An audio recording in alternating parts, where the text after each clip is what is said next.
Hola, ¿qué tal? Bienvenidos a esta segunda semana, segunda clase.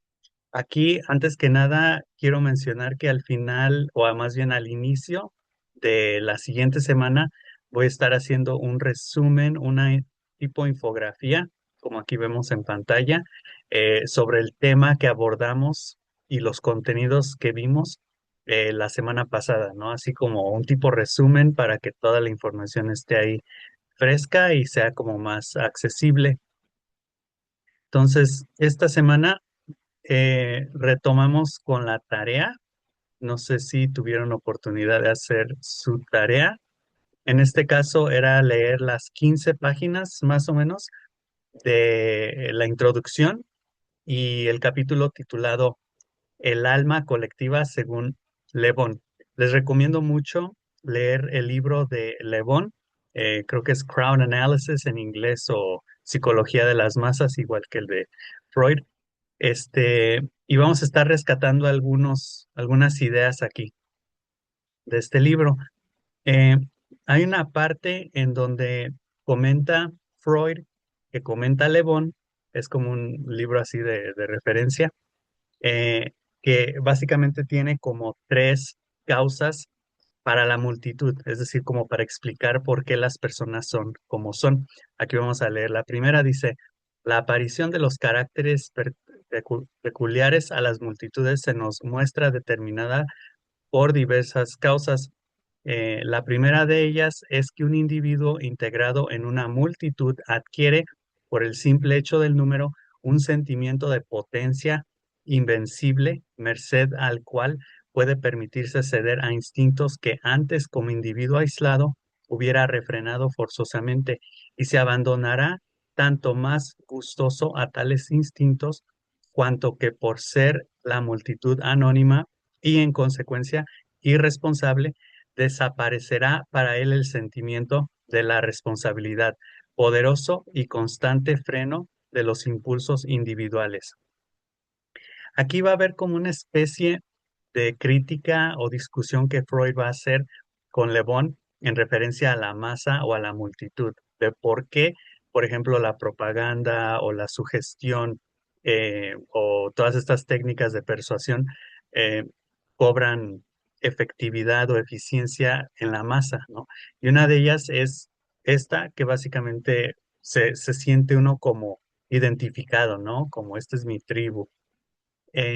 Tenemos una segunda causa en donde menciona que es el contagio mental. Y para esto también Freud argumenta que no es tanto que el individuo deje de ser individuo en una masa, más bien dice que lo que la masa hace es que se vuelve una especie de como individuo colectivo.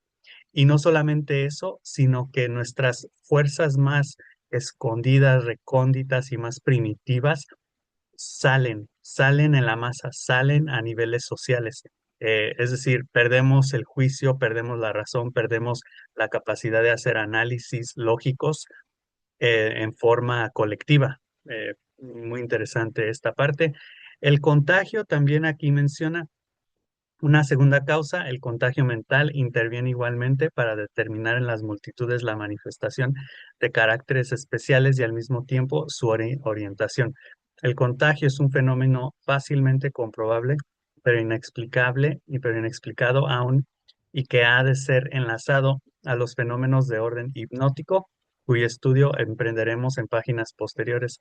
Dentro de una multitud, todo sentimiento y todo acto son contagiosos hasta el punto de que el individuo sacrifica muy fácilmente su interés personal al interés colectivo, actitud contraria a su naturaleza y de la que el hombre solo se hace susceptible cuando forma parte de una multitud.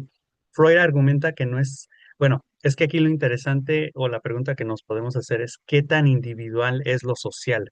¿No? Porque en muchos casos podemos decir que sí lo es.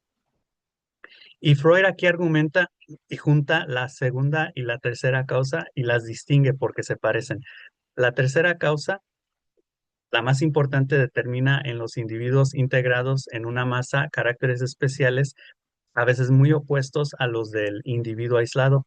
Me refiero a la sugestibilidad, de la que el contagio antes indicado no es además sino un efecto.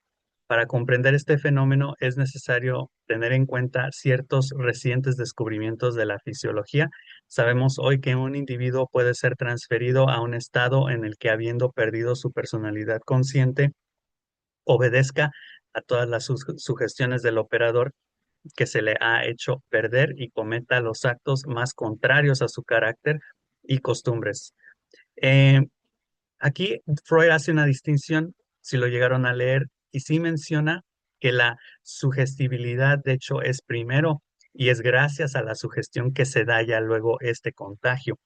Em, entonces, bueno, ponemos sobre la mesa esta parte de si es más social, si es más individual. Eh, y también esta parte que nos dice, por el solo hecho de formar parte de una multitud, desciende pues el hombre varios escalones en la escala de la civilización. Aislado era quizá un individuo culto, en multitud es un instintivo y por consiguiente un bárbaro. Tiene la espontaneidad, la violencia, la ferocidad y también los entusiasmos y los heroísmos de los seres primitivos. Todo esto lo dijo Le Bon. Y ya luego Freud entra con su análisis. Aquí dice, por ejemplo, Freud, el autor insiste luego particularmente en la disminución de la actividad intelectual que el individuo experimenta por el hecho de su disolución en la masa. Y esto deja muy mal parado a la masa, ¿no? Podemos decir es que entonces la masa es mala. No, hay que tener cuidado y hay que ver cuándo está bien y cuándo está mal, porque la masa pues sí cobra una vida propia, por así decirlo. Pero también menciona que somos capaces en masa de actos de desinterés e incluso de sacrificios. Menciona también por ahí muy interesantemente los directores de multitudes y cómo los que van a mover, los y las que van a mover en última instancia a las masas van a ser aquellos que tienen prestigio y el prestigio depende del éxito. Si fracasas, pierdes ese prestigio, ¿no? Muy interesante aquí este análisis. Y ahora sí, vamos a entrar con nuestro tema del día de hoy, que es la historia de la propaganda de la antigüedad al siglo XX. Nuestro objetivo entonces aquí va a ser analizar la evolución histórica de la propaganda desde la antigüedad hasta el siglo XX para comprender cómo diferentes sociedades, religiones, gobiernos, movimientos revolucionarios y empresas han utilizado mensajes, símbolos y medios de comunicación para influir en las ideas y conductas de las personas. También aquí un repaso de qué es la propaganda. Les recomiendo este video. Nada más dura como 10 minutitos. De hecho, los videos que les voy a recomendar nada más duran muy poquito porque pues ya ahorita están viendo un video. Pero esto es importante porque sí ahonda un poco más en la historia. Incluso menciona algo que se llama la leyenda negra, que fue una campaña para desprestigiar al Imperio Español cuando estaban conquistando y se estaban llevando a cabo las conquistas, em, que se efectuó por parte de, creo que España, Francia y así. Ahí hay debate de que tal vez los españoles sí eran tan crueles como decían y otros que dicen que no, que era propaganda. Entonces, mucho de la propaganda se trata de desmenuzarla para encontrar lo que es verdad y lo que es mentira. También bulos hace referencia justamente la palabra bulos a fake news en España. Entonces les recomiendo por ahí este video y ahora sí vamos a arrancar. En la antigüedad, entonces, tenemos que la propaganda empieza desde mucho antes que incluso sepamos sobre la palabra propaganda. La palabra propaganda como tal, muy interesantemente, surge de la religión, surge específicamente del congregatio de propaganda fide en el siglo XVII, en 1622, con el Papa Gregorio XV. El Papa Gregorio XV es quien dice, hay que encontrar, hay que hacer misiones, misioneros, hay que buscar a personas para convertirlas a la fe católica. Pero mucho antes de eso también se estaban llevando a cabo diferentes, podemos decir, estrategias de persuasión, aunque no se les llamaba propaganda. propaganda viene entonces de propagar, de hacer conocer, ¿no? Tenemos en Egipto, se utilizaron monumentos colosales, obeliscos, que son estas como estos monumentos muy, muy delgados, muy altos, y templos para proclamar la divinidad del faraón. Las inscripciones jeroglíficas en muros y columnas difundían victorias militares y legitimaban el poder del gobernante ante el pueblo.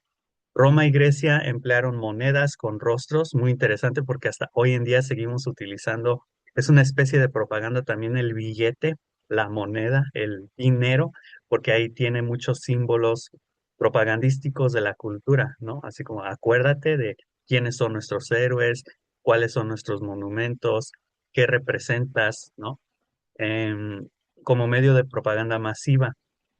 Al circular por todo el imperio, estas imágenes reforzaban la autoridad política y transmitían mensajes de poder, victoria y estabilidad, ¿no? Tenemos unas monedas romanas. Los arcos de triunfo, estatuas y frisos esculpidos narraban hazañas militares para glorificar a los líderes. Y también aquí mencionaba Freud como Levón, que que era más fácil transmitir es más fácil transmitirle a las personas la propaganda a través de imágenes, porque hay muchas personas que no podían, y yo digo, incluso en la actualidad, que es difícil para estas personas leer, o muchos simplemente no quieren leer. Entonces, los frisos esculpidos, por ejemplo, eran estas, no columnas, pero como, eh, pues sí, como columnas, pero al revés, de información, pero de relatos, ¿no? Que estaban ahí, incrustados en lo que se veían en el monumento y que contaban o narraban una historia. Entonces era más fácil visualizar y entenderlos. Estos monumentos públicos funcionaban como mensajes visuales permanentes dirigidos a toda la población del imperio. Y por supuesto tenemos también la Acta Diurnia, que es uno de los primeros periódicos romanos o periódicos en la historia, en donde se difundían eh, lo que tenían hasta el momento los legisladores o el gobierno o lo que estaban debatiendo. Eran como más noticias políticas, pero eran noticias periódicas también. ¿Alguna duda hasta aquí? Todo claro, gracias. Ok, muchas gracias. Eh, Continuamos entonces con la religión y la propaganda. Las ideas principales con respecto a la religión, ya les comenté del Papa Gregorio. La religión se utilizaba también, bueno, en este caso la propaganda, la religión como vehículo de mensajes persuasivos y de control social.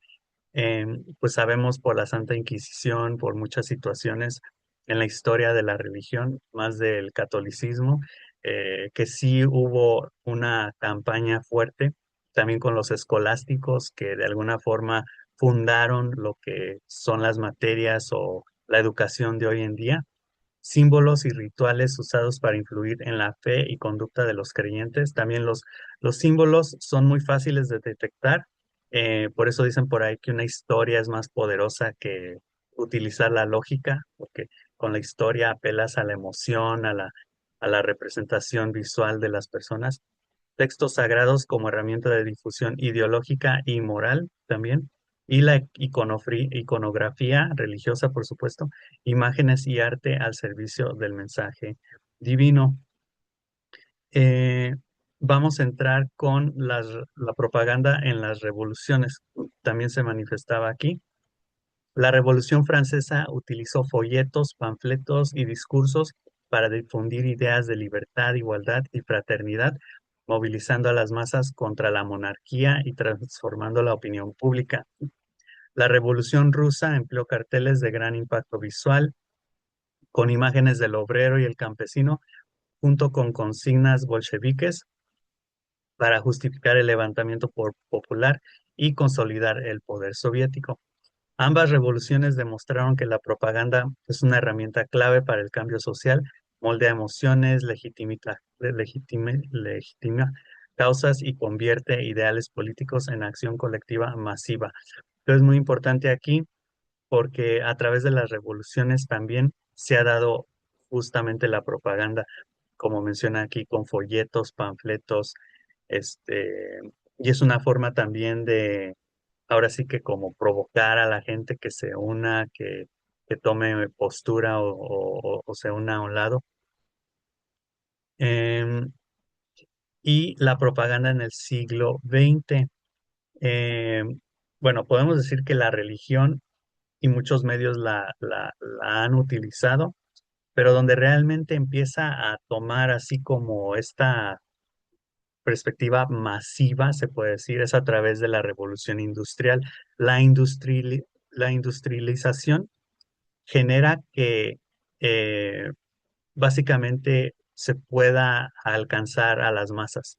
Entonces, durante las guerras mundiales también hubo mucha propaganda y ya a partir de ahí, pues estamos constantemente plagados de propaganda.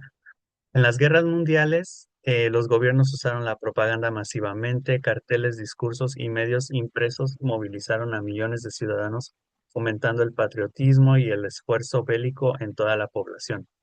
Regímenes totalitarios como el nazismo, el fascismo y el estalinismo perfeccionaron la propaganda como herramienta de control.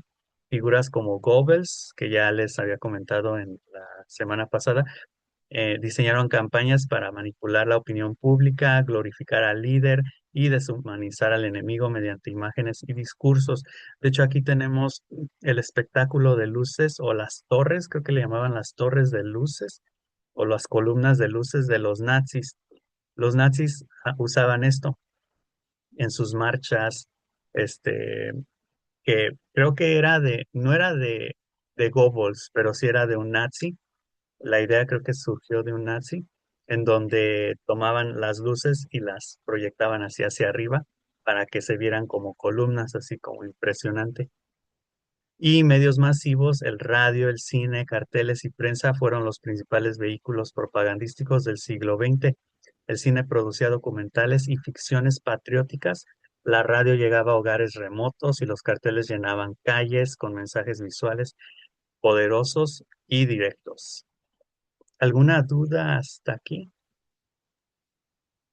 Mm, no, solamente creo que como que todo lo que hemos visto, o sea, con lo que me está diciendo es como si todo lo que hemos visto en la historia que se nos hace normal y que incluso en el día a día se nos hace normal, por ejemplo, ver en las monedas como caras de las personas, como de los héroes patrios o así, y creemos que es como patriotismo o, bueno, sí puede ser de alguna forma, pero sigue siendo como propaganda, o sea, sigue siendo como que algo que nos están como instaurando de esa manera. Entonces me queda como sorprendida de que desde hace tanto tiempo se viene como manejando ese tipo como de comunicación que trata de que las personas como que sigan a esos líderes de alguna forma o de influir en las personas para que como que admiren o tengan seguidores esa gente. Entonces es como muy sorprendente. Sí, exacto. Muy buena tu aportación, porque damos por sentadas estas cosas, las damos por dadas, ¿no? O sea, decimos, ya es así la vida, así está estructurada, y no, todo tiene un porqué y viene, todo tiene un origen, viene de algo. Entonces, sí, justamente es buena consideración. Aquí también hay muchos ejemplos. Uno de ellos es la guerra periodística que hubo entre Pulitzer, del premio Pulitzer. Creo que también Nobel también tenía un periódico, pero Pulitzer se enfrentó a Hertz, que eran dos editores, dos encargados de diferentes periódicos. Y de hecho surgió el hombre, el chico, creo que le llamaban el chico amarillo, que era para el sensacionalismo, ¿no? Entonces ahí surge algo completamente diferente que incluso se distancia de la seriedad o la formalidad de las cosas al volverse sensacionalista, ¿no? Hoy en día tenemos la nota roja, la nota amarilla, todos esos colores también tienen un porqué, que es justamente para provocar indignación, para provocar impacto en la persona, provocar shock, para que se venda, ¿no? A fin de cuentas ese es el objetivo en el capitalismo, vender. Entonces esa historia también está bastante interesante. Algo también que les comentaba que es muy interesante, y aquí también les tengo unos videos por si los quieren revisar en el canal History Latinoamérica, que se llama La Guerra de las Gaseosas, el número 2 Coke Classic, La Guerra de las Colas. Eh, Muy interesante este caso. No voy a leer esto, pero sí lo voy a explicar brevemente.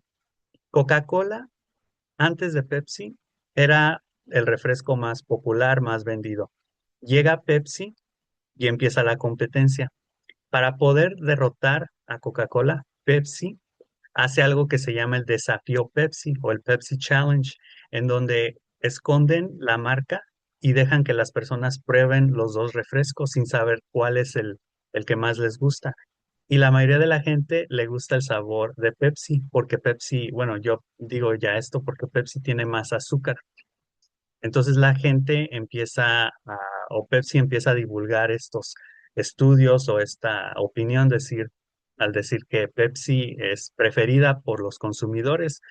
Coca-Cola entonces hace un cambio a su receta y hace algo que se llama Coke o New Coke, la nueva Coca-Cola. Con la nueva Coca-Cola eh, pues ahora tenemos tres refrescos, la Coca-Cola original, la Pepsi y la nueva Coca. A la gente le gustaba más la nueva Coca cuando no sabían de cuál era, que creo que incluso más que la Pepsi o por ahí andaban. Pero ya cuando la empezaron a vender en el mercado, la gente decía que no quería la nueva Coca y se enojaron porque entonces las ventas cayeron y Coca-Cola ya no sabía qué hacer. Entonces tenían que admitir que cometieron un error. Coca-Cola admite que hizo un error, regresa con la Coca-Cola original y le pone Coca-Cola clásica y las ventas se disparan. E incluso dicen que fue una técnica, que muchos dicen que no, pero ahí también hay conspiración, de que fue una técnica desde el inicio. O sea, desde el inicio iba a hacer esto, iban a quitar la coca clásica que la gente ya estaba. Y ahí hay mucha explicación de por qué la gente consumió incluso más la Coca-Cola original, que le llaman ahora Coca-Cola clásica, que la nueva Coca-Cola, que era como un apego a la nostalgia, a lo que soldados de de la Segunda Guerra Mundial y así, de Vietnam, de muchas situaciones que tenían ahí las personas. Y muchos dicen que fue un plan de Coca-Cola desde el inicio, ¿no? Un plan brillante, ¿no, maestro? Porque básicamente hace que sus ventas suban aún más. La historia entre Coca-Cola y Pepsi es muy fascinante e incluso me atrevería a decir que es una especie de publicidad también, porque creo que estaba viendo que sí se llega a estudiar en cursos de marketing, entonces podríamos decir que también es una estrategia para que se estudie y se haga promoción, ¿no? Porque ahorita yo estoy hablando de Coca-Cola. Entonces, viendo una línea de tiempo, en la antigüedad teníamos monumentos y monedas en Egipto y Roma, que todavía los hay, ¿no? Hay monumentos y sigue habiendo edificios y así. En la Grecia clásica, discursos, teatro y arquitectura como propaganda, perdón, en la Edad Media, propaganda religiosa, símbolos e iconografía. En el siglo XVIII, con la Revolución Francesa y las revoluciones, folletos y carteles. En el siglo XIX tenemos revoluciones y prensa escrita como herramienta y explota, ¿no? La propaganda, por así decirlo. De 1914 a 1918, Primera Guerra Mundial, igual carteles y radio. De 1939 a 1945, Segunda Guerra Mundial, cine, prensa y propaganda masiva. Mediados del siglo XX, Guerra Fría, propaganda ideológica global. Finales del siglo XX, publicidad comercial, Coca-Cola versus Pepsi, por ejemplo, y ya hoy en día tenemos lo que es esto, estrictamente hablando, la publicidad comercial. Eh, y hoy la propaganda digital con las redes sociales. Entonces, como reflexión, si pueden compartirlo en los comentarios, la propaganda evoluciona con la tecnología. ¿Hacia dónde? Es la pregunta que me gustaría que respondieran. También aquí para tomar en cuenta lo que les comentaba de los países, también los países, las personas hoy en día ya prácticamente todo es una marca, todo tiene cierto contenido, las culturas también se pueden asociar como con una marca, venden, y creo que esto más que nada, el propagandismo, donde surge ideológicamente o tal vez para mantener cierta obediencia de sus subyugados o de, por ejemplo, en Roma, en Egipto, a cuestiones ideológicas para el cambio. Hoy en día sí ya está muy orientado hacia lo comercial, ¿no? Compra, compra, eres consumidor y hasta tú también ahora vende y todos vendemos y es esta especie de hipercapitalismo, le podemos decir. Bueno, me gustaría también finalizar, ya para ir terminando, vimos la propaganda en la antigüedad, religión y propaganda, propaganda en revoluciones, propaganda en el siglo XX y Coca-Cola versus Pepsi, que es un ejemplo ya más moderno. Como actividad, ahorita vamos a ver unas preguntas y va a quedar de tarea ahora leer ya el libro, un capítulo del libro Propaganda de Edward Bernays. Eh, pero antes les quiero comentar si pueden investigar y analizar un anuncio propagandístico de cualquier época o país actualmente, es decir, del pasado en diferentes países o en el presente, pero igual en diferentes países o en el propio, y describir el mensaje, el público objetivo y las técnicas utilizadas, es decir, qué se está diciendo, para quién va y cómo se está haciendo, cómo se está logrando el objetivo de transmitir o de influir ciertas ideas y comparte los análisis en los comentarios. También en esta cuestión que les comentaba de eh, justamente eh, como de encontrar la verdad, les recomiendo bueno, son varios documentales, pero el que se dedica a hacerlos, aquí lo voy a anotar abajo de actividades, se llama Michael Moore. Michael Moore es un periodista que ha hecho documentales como la masacre de Columbine, lo de las Torres Gemelas, y es muy bueno porque escrutina así a detalle los documentos, cómo fue que influyó el gobierno estadounidense sobre la percepción con la guerra en Irak, con lo de las Torres Gemelas, como si no planearon lo de las Torres Gemelas, porque también ahí hay una teoría conspirativa, si participaron o si la utilizaron a su favor para hacer otras cosas. Y ahí había como muchas cosas, o sea, son buenos documentales y a fin de cuentas se trata de llegar a la verdad, ¿no? Por así decirlo. Entonces, tenemos como actividades leer el capítulo 5 que se llama Los negocios y el público del libro Propaganda de Edward Bernays para la próxima clase, que es y así lo podemos encontrar en PDF en Google o si gustan, también lo pueden comprar o descargar, como sea.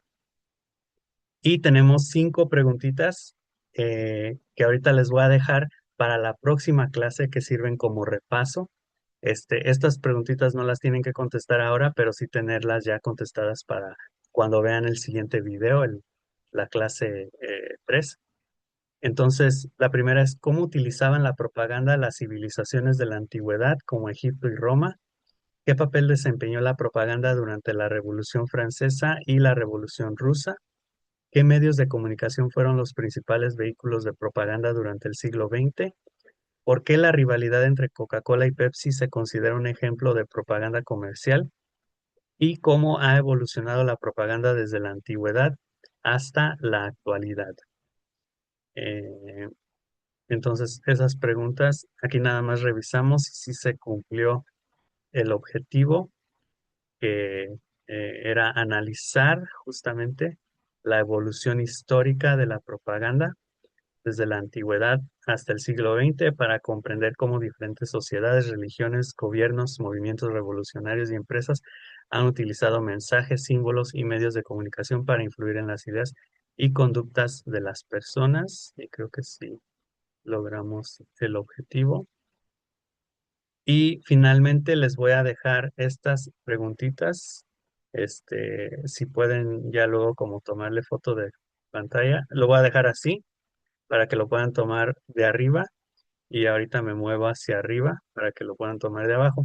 Estas preguntas, pues si están con alguien o igual si quieren comentar algunas en los comentarios adelante, son más que nada para que pues pueda seguir la conversación andando con respecto a este tema de la propaganda. Entonces, ¿alguna duda, comentario, sugerencia hasta el momento? No, todo quedó claro. Gracias. Ok, muchas gracias. Entonces, bueno, creo que es todo por hoy.